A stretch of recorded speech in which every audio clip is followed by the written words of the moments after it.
এই চোখ আমার বিরুদ্ধে কথা বলবে, সাক্ষী বড় মজবুত। ও শেরপুরের মুসলমান, আল্লাহ পাক জানেন আমার বান্দা একটা ভেড়া জায়গায় পড়ে যাবে, চিপায় পড়ে যাবে। আল্লাহ ডাক দিয়া কয়, রে বান্দা, গুনাহ যারা করছো সুসংবাদ শুনো।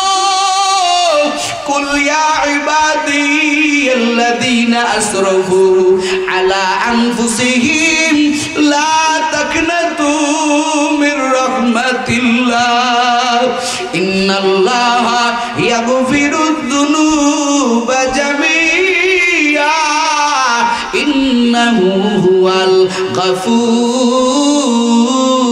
রহিম। জোরে জোরে কোন সুবহানাল্লাহ। আমার আল্লাহ কয়, আদরের বান্দা বান্দি, ও যারা নিজের নফসের উপরে জুলুম করেছো, অন্যায় করেছো, বান্দা তুই মনে করবি না মনে হয় এত বড় অন্যায় আমার আর কেউ মাফ করবে না। ওরে বান্দা, এইটা মনে করিস না। লা তাকনাতু মির রাহমাতিল্লাহ, আমি আল্লাহর রহমত থেকে বান্দা নৈরাশ হইস না। এরে বান্দা, তুই তো জানো না আমি আল্লাহ কত রহমান, আমি আল্লাহর মতো দয়ার আল্লাহ আর পাবি না। এরে বান্দা, কত বড় অন্যায় করে করে আমি আল্লাহ তাদেরকে মাফ করে দিলাম। জমিনের মানুষ শুনো, আমি আল্লাহ তোরে 50 বছরের 60 বছরের একটা ম্যাচ দিয়া দিলাম। এই ম্যাচটা একটা খেলার মতো, এরে হাসতে হাসতে এইরকম পানির স্রোতের ন্যায় বরফের ন্যায় গলে গলে শেষ হয়ে যাইতেছে। এই দুনিয়াটাকে আমার আল্লাহ কয়, ও জমিনের মানুষের, আরে এইটাকে তোমরা চিরস্থায়ী জায়গা ভেবো না। এই জিনিসটাই দুনিয়াটা হলো তোমার মুসাফির খানা। কি খানা? কথা কান, কি খানা? মুসাফির খানা কাকে বলা হয় জানো? আগের যুগে এখন ছিল, আগের যুগে মুসাফির খানা ছিল যেটাকে কাছারি ঘর বলা হতো। মুরব্বীরা বুঝবে কথাটা। কাছারি ঘর ছিল না? এই কাছারি ঘরে কারা থাকতো? বলে বিভিন্ন অতিথি আইসা থাকতো। 1-2 রাত থাকার পরে আল্লাহর বান্দা আবার চলে যাইতো। ওই ঘরটা বিভিন্ন জন ব্যবহার করতো। কথা কোন ঠিক না বেঠে? আল্লাহ কয়, জমিনের মানুষ শুনো, এই জমিনটা একটা মুসাফির খানা। ও আদরের বান্দা বান্দির দল, এই জমিনে তুই চিরকাল থাকতে পারবি না। কথাটা কার? আরো জোরে বলেন। এজন্য আল্লাহ কয়, বান্দা, এই জমিনে থাইকা থাইকা তোরে পুঁজি সঞ্চয় করতে হবে। কোথার পুঁজি? বলে আখিরাতের পুঁজি। ওরে বান্দা, এই জমিনে দালাই বালাই করে তুই আজুরের ময়দানে পার পাবি না। কারণ আমি আল্লাহ তোর সব কিছু গুনাহের সাক্ষী। জোরে কনকে? আরো জোরে বলেন কে? তুমি আমি গোপনে গোপনে কত অন্যায় করেছি, মনে করতেছো কেউ তো জানে না। আমার বিবি জানে না, আমার মা জানে না, আমার ভাই জানে না, আমার বোন জানে না। এরে নবীর উম্মতের দল, না না, দুনিয়ার কেউ না জানলেও জানেন কে? হাসুরের ময়দানে এক শ্রেণীর মানুষ বলবে, রে মালিক, আমি যে অন্যায় করেছি, এই অন্যায়ের খবর তো আল্লাহ আপনি জানেন না। ও আল্লাহ, আমার অন্যায় যে হয়েছে, ও আল্লাহ আপনি আমার শাস্তি দিবেন, আগে সাক্ষী দায়ের করেন, সাক্ষী ছাড়া তো আমি স্বীকার করব না। দেখছেন নি কতবার বাটপা? আল্লাহরে কয় সাক্ষী দে। এই শ্রেণীর মানুষ দুনিয়াতে মনে করে গোপনে গোপনে অনেক কিছু করি, হাসরের ময়দানে মনে হয় পারবো। আল্লাহ কয়, বান্দা, আমি হলাম সবচাইতে বড় সাক্ষী, কিন্তু আমি আল্লাহ সাক্ষী বাদ দিলাম। হাসরের ময়দানে বান্দা তখন বলবে, ও দয়ার মালিক, ও দয়ার আল্লাহ, আমার গুনাহের সাক্ষী কে? এখন একটু মনোযোগ দিতে হবে। এমন কেউ নাই যে মজমার ভিতরে অন্যায় নাই, গুনাহ ছাড়া কেউ নাই। আমি বক্তাও গুনাহগার, আপনারা শ্রোতারাও গুনাহগার। দেখেন বান্দা যখন বলবে, আয় আল্লাহ, আমার গুনাহের সাক্ষী কে? আমার আল্লাহ কত কুদরতওয়ালা আল্লাহ। আমার আল্লাহ বান্দার কোরআনে আগেই বয়ান করে সতর্ক করে দিয়েছেন, ও জমিনের মানুষের, আরে তোরা গুনাহ করবি তবে সাবধান। কোন কোন সাক্ষী হাসরের ময়দানে তোর বিরুদ্ধে সাক্ষী দিবে, ওই বয়ান আমার আল্লাহ বান্দারে হাসরের ময়দানে যাওয়ার আগে আমার আল্লাহ সুন্দর করে বান্দারে জানাই দিয়েছেন।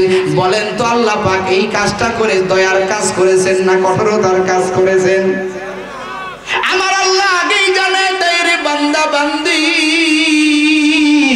গুনাহ কর, তবে এই সাক্ষীগুলোর আড়ালে গুনাহ কর। এখন একটু বুঝেন এই সাক্ষীগুলো কিসে কিসে আমার সাক্ষী দিবে? বান্দা যখন বলবে ও আল্লাহ আমি তো অন্যায় করি নাই, তার সাক্ষীকে আমার আল্লাহ কবে 4টা সাক্ষী হাজির করি দাঁড়া। 1 নম্বর সাক্ষী আমার আল্লাহ কোরআনে বয়ান করে বলেন ইয়াউমা ইযিন তুহাদ্দিসু আখবারাহা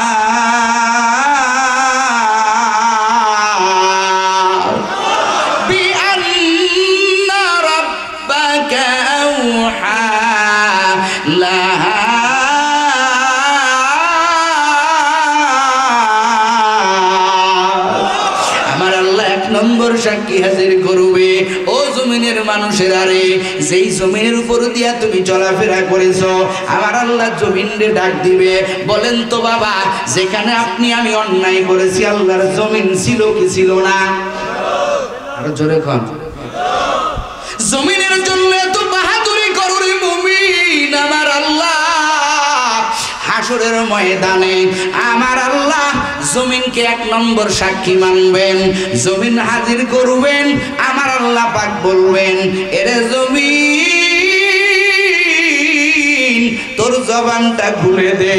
ও শেরপুরের মুসলমান, আমার আল্লাহ প্রশ্ন করতে দেরি, তুমি আল্লাহর গোলাম না হতে পারো, তুমি যেই জমিনটারে তোমার তোমার বলো, জায়গায় জায়গায় যায় বলো ও দুনিয়ার মানুষেরা এই জমিটা আমার, এই জমিটা আমার, এই জমিটা আমার, আসলে জমিন তোমার আপন না।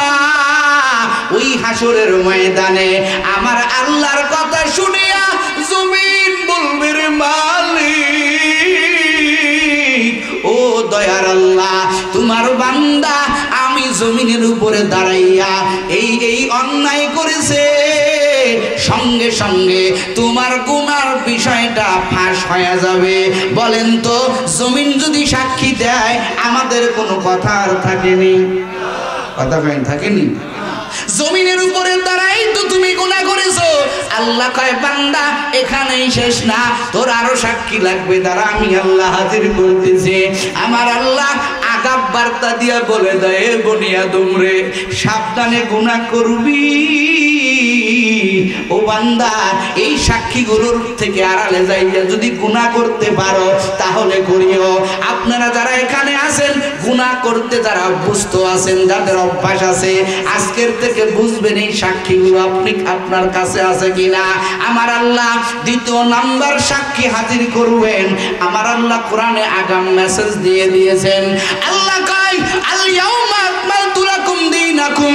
আল্লাহ পাক রব্বুল আলামিন বলেন, আল্লাহ পাক কোরআনে সূরা ইয়াসিনের ভিতরে বয়ান করে বলেন, আল্লাহ পাক বলেন যেই হাত দিয়া এত বাহাদুরি করো, যেই চোখ দিয়া এত বাহাদুরি করো, এই সব অঙ্গ প্রত্যঙ্গ আমার আল্লাহ হাসরের ময়দানে ডাক দিয়া করবে ও হাত তোর জবানটা খুলে দে, এ চোখ তোর জবানটা খুলে দে। এই শেরপুরের মুসলমান আমার আল্লাহ বলতে দেরি, এই হাত চোখ কান নাক সমস্ত অঙ্গ জবান খুলে যাবে। হাত দ্বারা যেই অন্যায়গুলো করেছেন, চোখ দিয়া মোবাইলের যেই গুনাহগুলো করেছেন, বেপরদা নারীর দিকে তাকাইছেন, ও পর্দার আড়ালের আম্মা জানরা শুনো, আমার আল্লাহ প্রশ্ন করতে দেরি, তোমার আমার অঙ্গ যেই চোখের সমস্যার কারণে তুমি কত জায়গায় দৌড়াইছো, হাতে সমস্যা ভেঙে গেছে, তুমি হাতটা সারানোর জন্য কত জায়গায় দৌড়াইছো। আমার আল্লাহ হাসরের ময়দানে তোমার গোটা অঙ্গকে আমার আল্লাহ প্রশ্ন করার সাথে সাথে সব অঙ্গ আমার আল্লাহর পক্ষ নিয়ে বলবে, ও দয়ার মালিক, ও দয়ার আল্লাহ, তোমার বান্দা আমার দ্বারা এই এই অন্যায় করেছে, বলেন তো বাঁচার উপায় আছে? নিজের হাত যেখানে গুনাহ করছি হাত ছিল না নাকি হাত খুলে রেখে গেছিলেন? ছিল না? চোখ ছিল কি ছিল না? সব অঙ্গের জবান খুলে যাবে। ও শেরপুরের মুসলমান এখানেই তো শেষ না, আমার আল্লাহ 3 নম্বর সাক্ষী হাজির করবেন। আমার আল্লাহ কোরআনে বয়ান করে কয় কিরামান কাতিবিনা ইয়ালামুনা মা তাফআলুন। আল্লাহ পাক রব্বুল আলামিন দুজন ফেরেশতা আমাদের 2 কাঁধে বসায় রাখছেন। 2 ফেরেশতারে আমার আল্লাহ বলবে, ও ফেরেশতার দল, বল বল আমার বান্দা কোন কোন অন্যায় করেছে। আল্লাহর প্রশ্ন করতে দেরি, ফেরেশতারা জবাব দিতে দেরি না। ও আল্লাহ, তোমার বান্দা এই এই অন্যায় করেছে। 4 নম্বর সাক্ষী আমার আল্লাহ হাজির করবেন শেরপুরের মুসলমান। আমার আল্লাহ পাক বলবেন, ও ফেরেশতার দল, ওয়া ইদাস সুহুফু নুশিরাত, এই বান্দার আমলনামা খুলে দে। খুলে দিয়ে আমার আল্লাহ পাক বলবেন, ইকরা কিতাবাকা কাফা বিনাফসিকাল ইয়াউমা আলাইকা হাসিবা। আল্লাহ পাক বলবেন, রে বান্দা, বিনা কারণে তোরে শাস্তি দিব না। এ বান্দা তুই পর পর কি কি অন্যায় করেছো বলেন তো। এই সাক্ষীগুলো যদি আমার আল্লাহ হাজির করে, এরপরে কি আমাদের আর কোনো কথা থাকবে? এখন তো আমরা সবাই একটা চিন্তায় পড়ে গেলাম। আমি বক্তা চিন্তায় পড়ে গেলাম, আপনারা চোদারা চিন্তায় পড়ে গেলেন। যেহেতু গুনাহ ছাড়া কেউ নাই, কোনো বান্দা কি আছেন হাত তুলে বলতে পারেন আমার জীবনে কোনো গুনাহ নাই, আমি তারা একটু দেখব, তার হাত জড়ায় ধরে আমি দোয়া নেব? কেউ আছেন? একজন বান্দা দাঁড়ান যে হুজুর আমার জীবনে কোনো গুনাহ নাই, একজন দাঁড়ান, আছেন? কতক্ষণ আছেন? কেউ নাই। এখন সাক্ষী তো মজবুত সাক্ষী নাকি ঘুষ দিয়া পার পাওয়া যাবে? কথা হয় নাকি? দুনিয়ায় তো মার্ডার করে ঘুষ দিলে পার পাওয়া যায়। এই যে সাক্ষীর কথা বললাম, এগুলো কোনো ঘুষ দেওয়ার সিস্টেম আছে? আমার আপন সব, এই হাত আমার বিরুদ্ধে কথা বলবে, এই চোখ আমার বিরুদ্ধে কথা বলবে, সাক্ষী বড় মজবুত। ও শেরপুরের মুসলমান, আল্লাহ পাক জানেন আমার বান্দা একটা ভেড়া জায়গায় পড়ে যাবে, চিপায় পড়ে যাবে। আল্লাহ ডাক দিয়া কয়, রে বান্দা, গুনাহ যারা করছো সুসংবাদ শুনো। কুল ইয়া ইবাদিয়াল্লাযীনা আসরাফু আলা আনফুসিহিম লা তাকনাতু মির রাহমাতিল্লাহ ইন্নাল্লাহা ইয়াগফিরুয যুনুবা জামিআ ইন্নাহু হুয়াল গফুরুর রহিম। জোরে জোরে কোন সুবহানাল্লাহ। আমার আল্লাহ কয়, আদরের বান্দা বান্দি, ও যারা নিজের নফসের উপরে জুলুম করেছো, অন্যায় করেছো, বান্দা তুই মনে করবি না মনে হয় এত বড় অন্যায় আমার আর কেউ মাফ করবে না। ওরে বান্দা, এইটা মনে করিস না। লা তাকনাতু মির রাহমাতিল্লাহ, আমি আল্লাহর রহমত থেকে বান্দা নৈরাশ হইস না। এরে বান্দা, তুই তো জানো না আমি আল্লাহ কত রহমান, আমি আল্লাহর মতো দয়ার আল্লাহ আর পাবি না। এরে বান্দা, কত বড় অন্যায় করে করে আমি আল্লাহ তাদেরকে মাফ করে দিলাম। মায়ার নবীর জামানার ঘটনা, তাহিয়াতুল কলবি নামক এক আল্লাহর বান্দা, যিনি এমন হয়ে গেছে যার সূরতে আল্লাহ পাক জিবরাইলে মাঝে মাঝেই পাঠাইতেন। এই তাহিয়াতুল কলবিকে, যেই তাহিয়াতুল কলবি এত বড় একটা নিষ্ঠুর কাজ করেছে। জাহেলিয়াত যুগের মানুষ কন্যা সন্তান হইলেই জীবিত দাফন করে দেয়। আল্লাহর বান্দা এরকম করতে করতে 99টা সন্তানকে জীবিত দাফন করে ফেললেন। আল্লাহর বান্দা এবার একটা ব্যবসায় যাবে, স্ত্রীর গর্ভে সন্তান। স্ত্রীর ডাক দিয়া কয়, রে স্ত্রী, ও আমার প্রাণের স্ত্রী, আমি ব্যবসার উদ্দেশ্যে রওনা হলাম। ওরে স্ত্রী আমার, তোমার গর্ভের ভিতরে যে সন্তান হবে, যদি মেয়ে কন্যা সন্তান জন্ম নেয়, ওরে স্ত্রী তোমারে আমি বলে গেলাম, আমার দৃষ্টিগোচর যাতে না, আমার দৃষ্টিতে যাতে না আসে, ওই মেয়েটাকে খবরদার যেন আমি না দেখতে পাই, ওরে শেষ করে ফেলবে। আল্লাহর বান্দা এই কথা বলার পর চলিয়া গেল রে বাবা। এদিকে স্ত্রীর গর্ভের ভিতরে আমার আল্লাহ কুদরতি ভাবে আমার আল্লাহ যেহেতু বান্দারে হেদায়েত দিবে, আমার আল্লাহ ওই স্ত্রীর গর্ভের ভিতরে একটা ফুটফুটে কন্যা সন্তান দান করলেন। জোরে কোন আল্লাহু আকবার। গর্ভধারিণী মা, কারণ মায়ের মতো আপন কেউ নাই। কথা কন ঠিক না ভাই? এর যুবক করে পর্দার আড়ালের মা বোন, একটা মা কত কষ্ট করে একটা প্রসব জন্ম, একটা সন্তানকে প্রসব করে, এইটা তুমি আমি বুঝবো না। আমি বয়ান করতে পারবো কিন্তু এই ব্যথাটা বুঝবো না। একটা মাই কষ্ট করে, কত কষ্ট করে।